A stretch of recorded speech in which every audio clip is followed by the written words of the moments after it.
Today, it's time for a big picture discussion about auto racing, where the sport is and where it's going.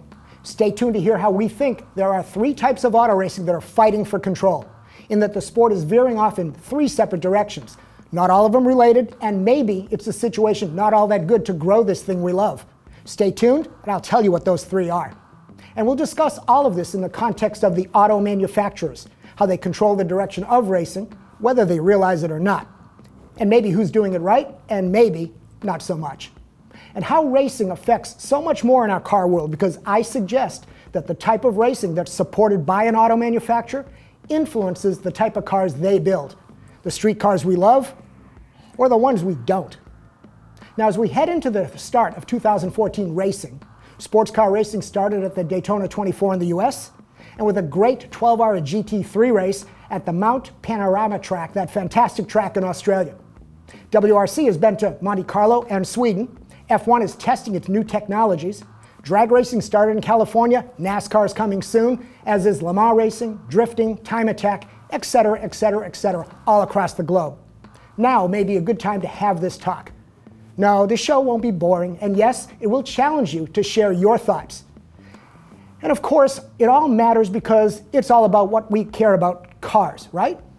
We started ShakeDown for 2014 with two pretty good shows, in my opinion.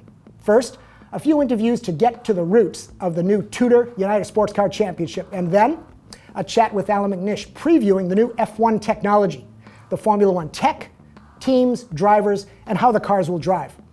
But ShakeDown's just a studio show, no matter how many cars I'm offered to drive or test. So eventually, it's just going to be me, this desk, and my words to keep you watching, like today. Now, last week, I invoked the memory of this National Lampoon, "If you don't buy this magazine, we'll shoot the dog" cover to inspire you for 100,000 views for the McNish ShakeDown interview, and it worked. Thanks, 110,000 views and counting. But that success inspired me to put another animal at risk to get views for this show. So Ian? No. Not that one. Definitely not that one. That's better. Perfect. So don't click away. It's ShakeDown on Drive. Don't let this thing get ugly.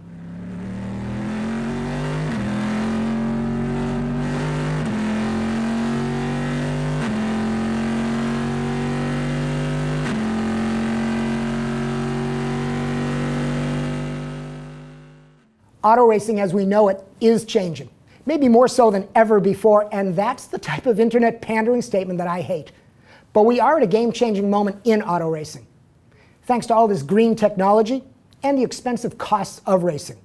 And I'll spare you internet ADDers the suspense of making you wait for me to share the three directions auto racing is taking by telling you right now and setting up today's discussion.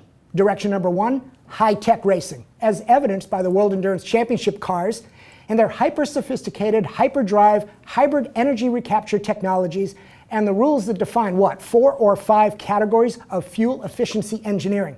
And Formula One in 2014 with the tiny, high-tech 1.6-liter turbos, 2 types of energy recapture, kinetic and heat, and fuel reduction rules. Direction number 2, racing as the show. Think drifting, global rallycross, WRC, the rallying, NASCAR, and I dare say the Tudor Championship with balance of performance and Daytona prototype technology as the lead class, versus those WEC cars. Plus F1 again, trying to have it all, it seems, technology and show, with DRS near arbitrary position swapping and those hopefully changing artificial degradation Pirelli tires. And finally, number 3 direction, grassroots racing. No big stars, no big costs, very personal, very direct because it's you racing, not watching others. You racing, not the pros or big factory teams. And by extension, number 3 also includes customer racing, as defined by the gentleman drivers, the amateurs that fund and fill in the fields in GT3 and the many, many single-make series that run around the world. Now, before you say, hey, Leo, there's no discussion here. We have it all. We can have it all. No big deal. I say not so fast. And I say it won't be this way forever, because we have to look at the manufacturers and consider that they only have so much money to spend on racing. There's a limited amount.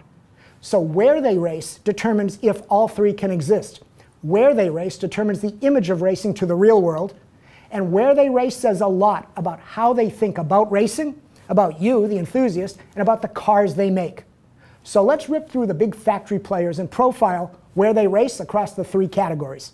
Then you guys comment, which racing do you prefer to follow, which brands do you respect for the way they race, and which brands make the cars that you want to own and drive.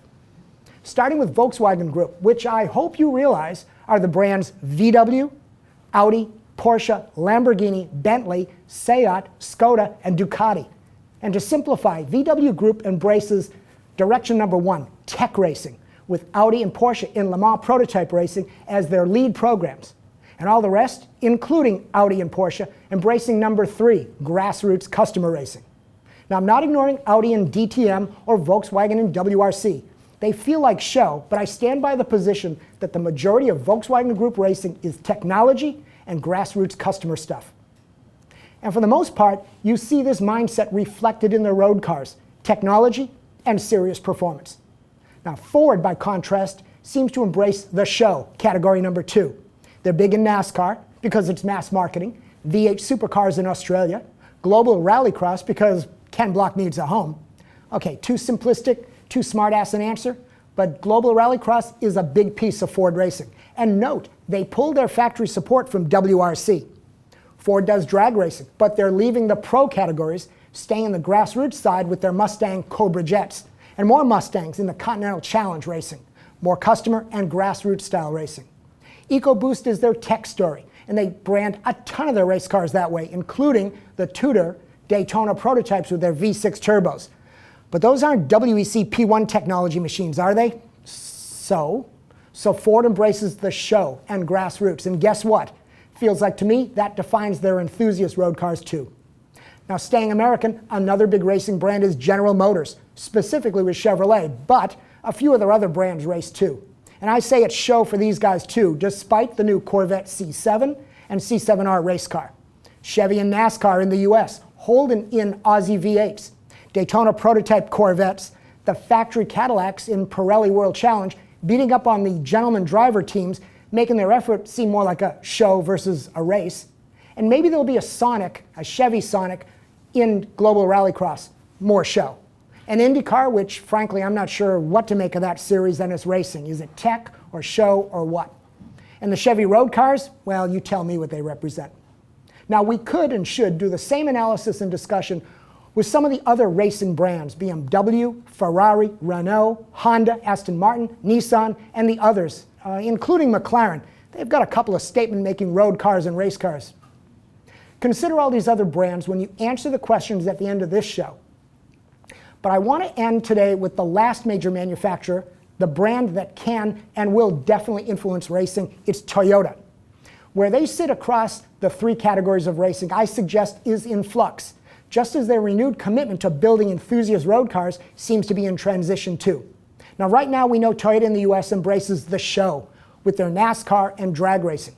But global Toyota seems to support high tech, as led by their Le Mans flyer. But if Toyota has anything, they've got big bucks, a never-ending desire to create personality for their brand, and recognition that a Prius-only image is not enough for Toyota. So what they do next in racing with this new Supra, for example, maybe go back to GT sports car racing like the old Supra, what they do with the other sports cars Toyota has planned, a new smaller one, the BMW collaboration car, what they do with FRS GT86, and will Toyota race in WRC or not? What Toyota does next will make a difference. And Toyota needs to decide which racing they support, tech, show, or that customer grassroots thing. The choice will affect the image of Toyota. Their money will tip attention to the style of racing they pick. Now, the point is, where all these manufacturers spend their dollars will determine the growth and the dominant image of racing, high tech, show, grassroots customer racing. There really is only so much money to go around, and whether they realize it or not, where manufacturers spend their budgets determines which racing will dominate. Will racing be defined by big-time pro racing or flash mob grassroots type racing? Will racing be mass marketing for new car technology or a niche of passion like the love for wooden speedboats? Will racing be relevant tech pushing real car engineering forward? Will that be the image of racing, or will racing detach from all that and just become some sideshow Bob experience? And I hear a lot of you guys dismissing pro racing for its politics, big dollars, and detachment from your car love. And I hate anything that turns a sport into a show, in racing and even in NFL football.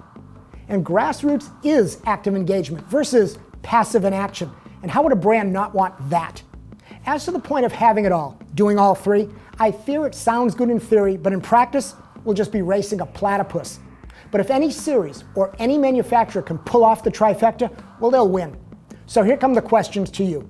Which of the three racing categories do you think racing needs to grow?